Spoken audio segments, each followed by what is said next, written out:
So I'm part of an artist alley for a virtual con, and I'm currently in the middle of it right now. So if I'm looking dead, yes, yes I am. Hey everyone, it's your kawaii boy Monty. Come be cute with me today. Like a lot of Lolitas, social media is ripe out there for the picking to talk about Lolita things and to talk about everything we love on it on just whatever platform it may be. And in the year 2014, when I was only in the fashion for about 2 years at that point, my media of choice was Tumblr. I would reblog product photos, both from Japanese brands and from indie brands. I would reblog people's awesome cords, but I also used Tumblr to keep track of my own Lolita journey and progress, which I gotta say is really funny to look back on to see remnants of my baby Lita self and to see how much I've grown. I was perusing this tag that I kept for myself for my personal Lolita posts, and one of the things I found was my old list of dream dresses. I did look briefly at it, but I figured it would be a fun idea to go look at this little piece of history with all of you and to see what in my taste has changed, if it has at all. Disclaimer before we take a look. Baby Lita me was not very smart. Baby Lita me was also not very smart when it came to his measurements. So I'm going to gauge that the majority of, if not all of the dresses on this list do not fit me, at least not without alterations. Do keep in mind also ahead that all of these are Japanese brand dresses. It was a bit of a different time. Some of today's best Western indie brands were barely even getting started around this time. So really in the end, this is a list of Japanese brand dresses that I really, really loved enough to want to put it on a dream dress list. Let's take a look and maybe potentially judge past me's taste. When Baby Lita me made this list, he listed it by brand. So we're just going to go chronologically in that list, and we're going to start with dresses by baby. And the first baby dress on the list is, Germans, please forgive me for my pronunciation of this. I actually have no idea how to say this. Twombly? Träumerei. Twombly of Bright Stars OP by Baby. I've been reminded about this print over and over recently with a few LOLITATUBERs that own it, and I actually do still really love it. There's just something about architecture prints I think that is just really beautiful and lays really well on a dress, especially on the OP of this print, because it appears to be a T-length, or at least it's slightly longer, so it can have more of the print in it. It actually is really, really, really pretty in every single colorway that I can see. It has a lot of my favorites. It has like a dusty rose, it has a burgundy, it's pretty decent in black, it has a navy, and the coffee color is really beautiful too. Oh, wow, okay. We're off to a great start. If there was even a tiny little chance that baby OPs could even fit me, fit these shoulders, fit this bust, I would still want it. It's really beautiful. Next up on the list is the Early Summer Chocolate Strawberry Parfait JSK in black. Oh, it's fully shirred in the bodice. Maybe I was wrong. Maybe I could fit this. I will say though, looking at the colorways, I'm not sure if I would still want to get it otherwise now. Despite the fact with the free shirring, I am a free shirring hoe. I find that the print, in my opinion, looks best in the Saks colorway. It's the most balanced and it's nicely visible without it being too stark, but I don't like Saks. I don't like Saks and I don't really own anything Saks, so I think I just wouldn't get it in the end. Not bad though, not a bad dress. Kumo Kumia's Sweet Chocolate Baby Doll JSK in the brown and pink colorway. Out of all the dresses on this list that I still remember being a dream dress, this is the one. Because this is like the dream dress that I remember having and really, really wanting it and seeing people have it and being like, I want it so bad.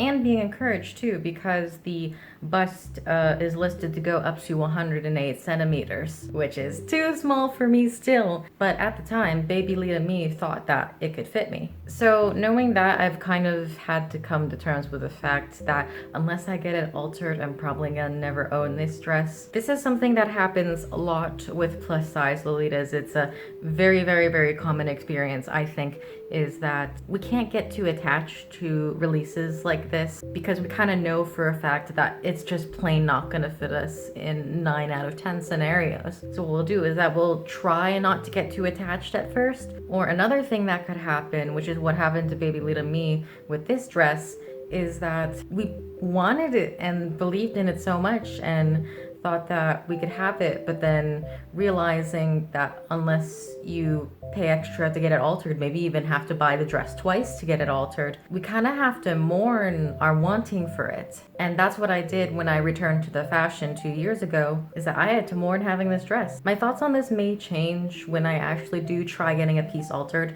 I've been meaning to get my Drain Cherry JSK altered, but that's my current thoughts in the moment. That's it. I still love it.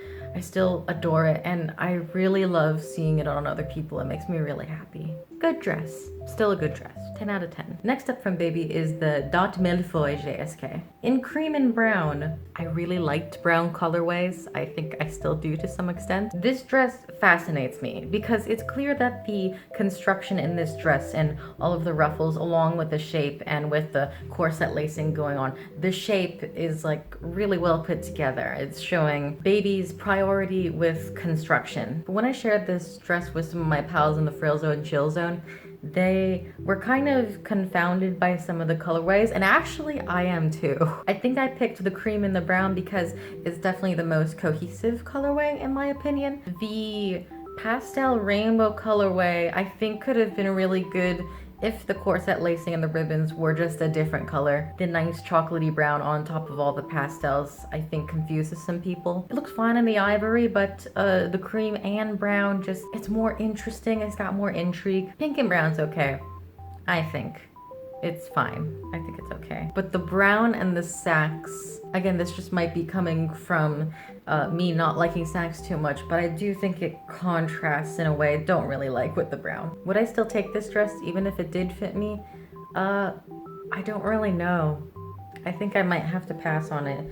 I think it would look great on other people, but thinking about it, I don't know if it would really fit in my wardrobe. And last from baby is the Kitty Kitty Rhapsody Paris JSK in brown or ivory. I really was trying to go for one color in my wardrobe at the time. Now that's really not the case. I use Kombucha's wardrobe planner on Google Sheets, and here's a breakdown of all of the colors in my wardrobe.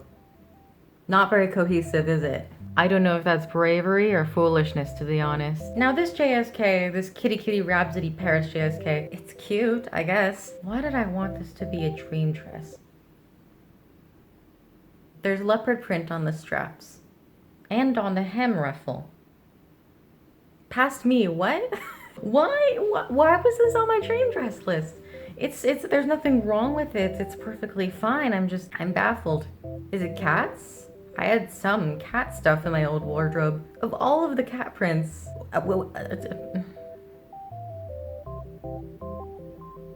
I mean, it's fine. Dream dress material though? Really past Monty? No offense, by the way, if this is your dream dress, or if it's now become your dream dress.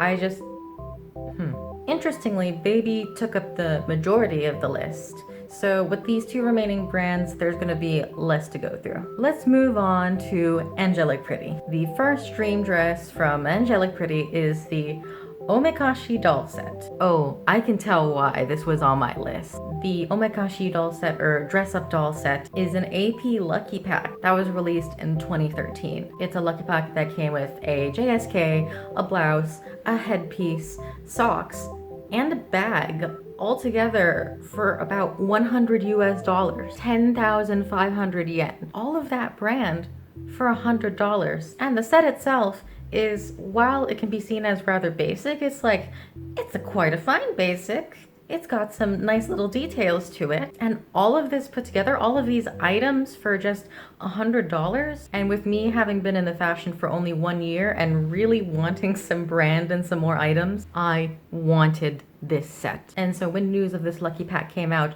I really wanted in on it. And that was when I engaged in my first and honestly probably my last Angelic Pretty bloodbath. And I lost. I lost within the span of 3 minutes. They were all gone, completely sold out. It's a defeat that I still do not take lightly. And as a result, now I have a really stupid attachment to these basic as hell brand items solely because of that memory. There are so many brands out there, whether it be a Japanese brand or indie brand or Western brand, that produces items that are similar to this. But the stupid attachment is still there. I saw the bag in black show up on Lace Market for like $20, which would probably altogether cost like maybe $40 because it was in the US. And it was so hard not to buy it.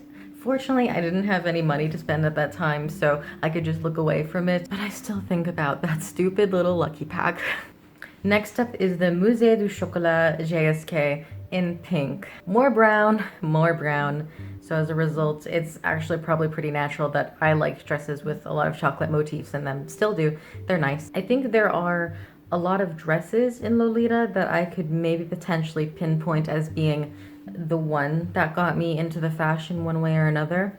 But if I had to pick a dress that really made me want to get into the fashion and made me realize I could own stuff like this, like actually physically own it, not just admire it, I think it would have to be this one, because I reblogged a lot of people's cords wearing this dress just with like the huge aspiration of potentially owning it someday. I am an art hoe. I am an art hoe. Fine art is my educational background. It is also my career. So there's that. I do like museums a good amount, so it's a motif that means a lot to me. The brown color is really nice, and the sort of trim that came with these series, like that gorgeous trim, the fancy stuff, I keep forgetting what it's called. It just had a really nice feeling with it all together. It makes it feel regal but cute at the same time. I do like this dress still, and I still do get happy feelings when I see this dress around. Would I want to own it if it could possibly fit me? This is a really difficult question, I think, because thinking about it, it's made me kind of want to reflect on what kind of Lolita I have become compared to the Lolita that I was before when I was first starting out. The idea of owning this print sounds a little exciting, but I think I would hesitate in saying that I would actually want to own it because I like to wear my clothes. I can completely respect the novelty in wanting to collect dresses and to collect prints. I 100% respect it. And I think it's an added extra bit of serotonin that you can get when you get into this hobby. Not only are you getting things that you can wear, but you're getting things that you can make a collection out of. It's like collecting art, but looking at it, even if it was altered in a way that it could fit me, I don't think I would wear it very often. I don't think I can think of many scenarios off the top of my head that I would want to wear it regularly. I feel like this sort of dress would be a little bit more at home with nicer meetups or with bigger events. Even taking the pandemic out of the situation, I don't think I would really go to very often. It's very difficult. It's fine and dandy to really love the dress, but practicality in wearing the clothes has become especially important to me as somebody who has chronic pain and who is physically disabled but still wants to be able to enjoy wearing the fashion. And I also care a lot about versatility in my closet. If I can't wear a piece of clothing in like X amount of ways, then it starts getting concerning for me. So at the end of that little speech, if I was that kind of certain person, I think it would be a lovely dress to hang on the wall. But I don't really like doing that with my Lolita. I like to be able to wear it as much as humanely possible, and that this dress should probably go to somebody that would be happier or more content to appreciate it in their own way. Moving on, the last dress on this old dream dress list from AP is the classic honey cake round JSK in yellow. Do I still want this dress? Yes. I just do. It's super cute, super adorable. The MTO release could actually potentially fit me with its 127 centimeter bust. And you can dress it up or dress it down. What more can I say? And the last brand that Baby Lita me fawned over on his dream dress list was Juliette et Justine. Surprise! I really liked classic Lolita when I first started. But of course, unlike sweet Lolita brands, classic brands weren't really catering to my size, not even a little bit. So it did surprise me a little bit that we would end up getting Jet Shea.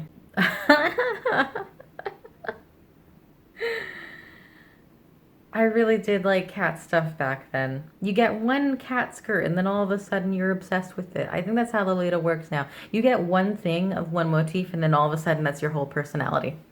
Le cadre du chat, JSK. It's got cats all over it. Their huge faces and cameos all over the bodice, all over the skirt, all over the freaking ribbon. I mean, I can't be mad at Past Me. I don't think I would want to own it because, quite frankly, the cats are frightening. There's just so many of them and they're so imposing. They're asserting you of their existence. But I can't be mad. I can't be mad either. 7 out of 10. And the last piece on this list, and the last piece from Juliette and Justine, is Jupe de Village. I just wanted Tumblr a second time.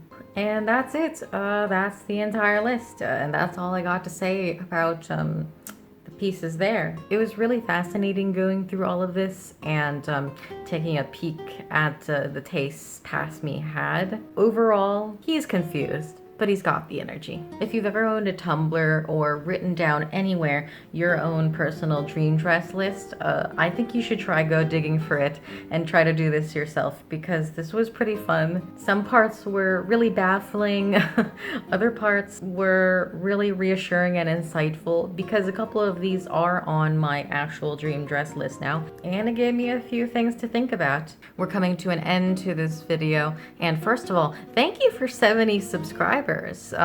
We've made some great progress and I'm really happy with it. Thank you so much for sticking around. And of course, as per usual, I want to thank all of my wonderful supporters on my Patreon. They're all really wonderful people and you can join all those wonderful people too on my Patreon. I don't just do videos, I'm also an artist. That's my primary work. You can go there for as low as $1 a month and you can take part in patron exclusive polls, get early access to pretty much all of my content before anybody else does. And if you pledge $5 or more, you get art every month just for you. It's basically a discounted commission just for you. Thank you so much for watching. This has been Monty, your kawaii boy, and remember that every day is a great day to uplift yourself and others. Bye!